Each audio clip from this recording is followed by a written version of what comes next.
L'association Valentin Huy et Paris Musée présente Regard tactile. François Boucher, Le repos des nymphes au retour de la chasse, dit Le retour de chasse de Diane. Peinture, 94 cm de haut par 131 cm de large, 1745.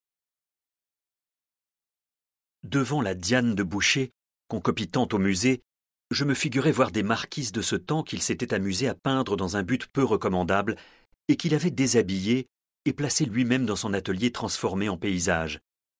Je me reportais à la Diane chasseresse des antiques, si belle, si noble et de la plus haute distinction de forme. Boucher n'était qu'un entraîneur. Alfred Sancier, La vie et l'œuvre de Jean-François Millet, édition Quentin, 1881, page 55. Des marquises. Peu recommandables. C'est de cette manière que Millet, peintre du XIXe siècle, parle de nous. Un siècle après que Boucher nous ait peintes. Il exagère. Bon, c'est vrai que nous sommes dévêtus, mais quand même. Laissez-moi vous raconter ma version de la scène, et laissez-moi me présenter. Je suis Diane, la déesse de la chasse. Le peintre Boucher m'a représentée ici sur la partie gauche du tableau. Je suis assise, mes jambes nues sont croisées. Elles sont en relief sur l'œuvre tactile.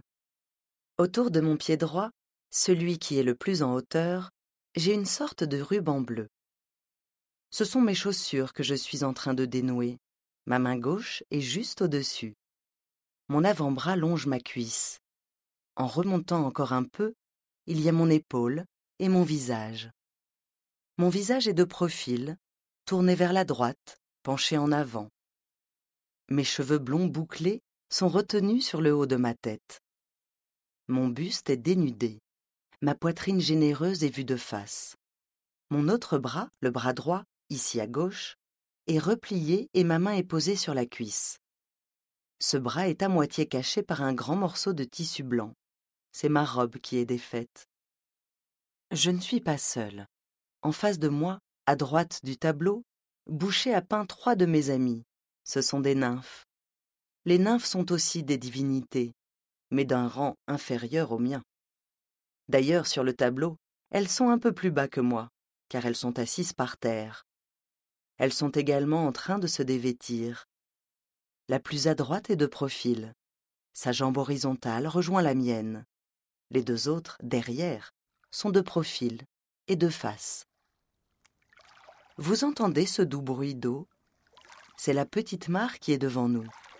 C'est pour cela que nous nous sommes déshabillés. Nous allons nous baigner, ou tout au moins nous tremper les pieds, car la surface de l'eau n'est pas bien grande. C'est la forme ovale, lisse, qui se trouve sous mes pieds. Nous sommes en pleine nature. Derrière nous, il y a de grands arbres pleins de feuillage. Ils sont traités dans des tons bruns et vert foncé. Nos corps blancs ressortent bien sur ce fond sombre. Cette petite trempette est bien méritée, car nous venons tout juste de chasser. Dans l'angle en bas à droite de l'œuvre, il y a un carquois. C'est un étui circulaire pour ranger des flèches. Le bout de ces flèches dépasse ici.